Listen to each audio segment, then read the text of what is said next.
What if I told you the fate of Europe once hinged on the resolve of a single man?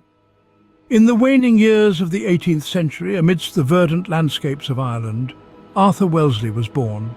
His entry into the world in 1769 marked the beginning of a journey that would see him become one of history's most formidable military tacticians.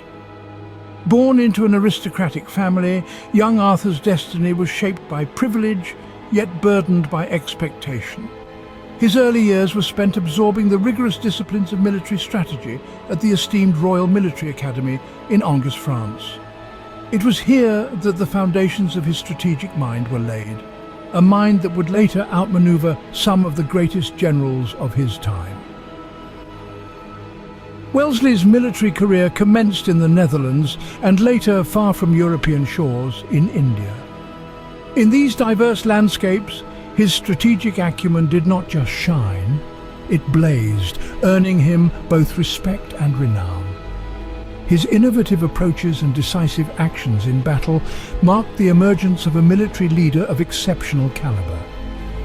From modest beginnings, a commander destined to shape continents begins his ascent. As Europe trembled under Napoleon's ambition, a new leader emerged on the British front. The year was 1803, and the continent was ablaze with the fires of the Napoleonic Wars. Napoleon Bonaparte, a name synonymous with military genius and imperial hunger, sought to reshape Europe under French dominion. Amidst this tumult, a relatively unknown figure returned to Europe from his duties in India, Arthur Wellesley, soon to be known as the Duke of Wellington. His strategic acumen, honed on foreign battlefields, caught the eye of the British military hierarchy. As he climbed the ranks, Wellington's reputation as a meticulous and unyielding leader began to solidify. His defining moment came during the Peninsular War. Here, against the seasoned French armies, Wellington's forces not only held their ground, but also secured several crucial victories across Spain and Portugal. For his relentless pursuit of victory and strategic brilliance, he was knighted and bestowed the title of Duke of Wellington. With Europe's map at stake, Wellington's star rose just as a formidable enemy loomed larger. 1815, a year that would forever be etched in the annals of military history. On the morning of June 18th, the dew-laden fields of Waterloo awaited the unfolding of an epic confrontation. As the sun rose, it cast long shadows over the ranks of soldiers, their muskets at the ready, under the command of the Duke of Wellington. This day was not just about military might, it was a chess game of strategy and nerve. Wellington, known for his calm demeanour and tactical acumen, positioned his troops along a ridge, creating a formidable barrier. His infantry squares, tightly packed and disciplined, were prepared to withstand the feared charges of Napoleon's cavalry. This was a battle of endurance and tactics. The air was thick with tension, musket smoke, and the thunderous roar of cannon fire. Throughout the day, the French launched fierce assaults, but Wellington's lines held steadfast. The turning point came with the timely arrival of Prussian forces under General Blücher. Their unexpected intervention on the French right flank turned the tide, adding fresh vigour to the Allied resistance. As evening approached, a decisive charge led by the British cavalry broke the spirit of the French troops. Napoleon, realising the futility of further resistance, retreated from the field. As the smoke cleared at Waterloo, the world knew that nothing would ever be the same. With Napoleon defeated, a new Europe had to be built from the ashes of war. As the smoke of battle cleared, the Duke of Wellington transitioned from a master of war to a master of diplomacy. In the year 1815, at the Congress of Vienna, Wellington took his place among Europe's most influential figures, tasked with reshaping a continent ravaged by years of conflict. Wellington's role was pivotal.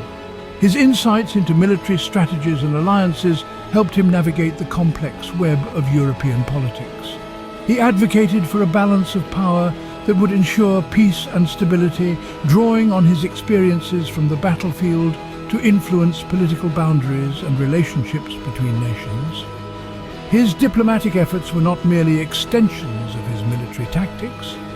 They were nuanced and strategically vital in their own right. Wellington worked tirelessly to prevent any single nation from dominating Europe, much like he had strategized to prevent Napoleon from dominating Europe through military might. The Duke's sword was sheathed, but his influence continued to carve out the future of a continent. Beyond the battlefield, what remains of a warrior? For Arthur Wellesley, the Duke of Wellington, his life beyond war was marked by a seamless transition from military to political leadership. After his monumental victory at Waterloo, Wellington didn't retire to a quiet life. Instead, he brought his strategic acumen to the very heart of British politics. Serving twice as the Prime Minister of the United Kingdom, his tenure was characterised by his robust approach to reform and governance. Wellington's influence extended beyond the confines of domestic policy. He was a pivotal figure in shaping early 19th century European politics, playing a key role in the Congress of Vienna and influencing decisions that would shape the continent for decades. Even after leaving the prime ministerial office, Wellington remained an active figure in public life, revered not just for his past glories, but for his ongoing counsel until his death in 1852. His military strategies continue to be a subject of study and admiration in military academies across the globe. From a soldier to a statesman, Wellington's legacy is as enduring as the peace he helped forge. Legends fade, but heroes transcend time. As the sun set on the Napoleonic era, it was Arthur Wellesley, the Duke of Wellington, who emerged as a pivotal figure in the reshaping of Europe. His military acumen and indefatigable spirit played a crucial role in ending the relentless ambitions of Napoleon Bonaparte, thus steering the continent towards a new era of balance and peace. Wellington's strategies at battles such as Waterloo were not merely exercises in military prowess, but masterclasses in leadership and tactical innovation. His ability to read the battlefield and adapt to shifting circumstances set a standard that echoes through military academies around the world even today. His leadership style, marked by a blend of stern discipline and unwavering fairness, became a blueprint for future generations of leaders. Beyond the battlefield, Wellington's impact extended to the political arenas of Europe. At the Congress of Vienna, he was instrumental in drawing the map that would define European boundaries for decades.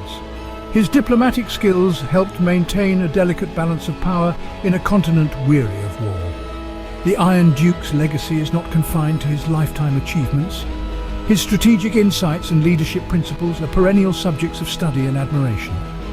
They inspire military and political leaders alike, cultivating a legacy that transcends the bounds of time and geography.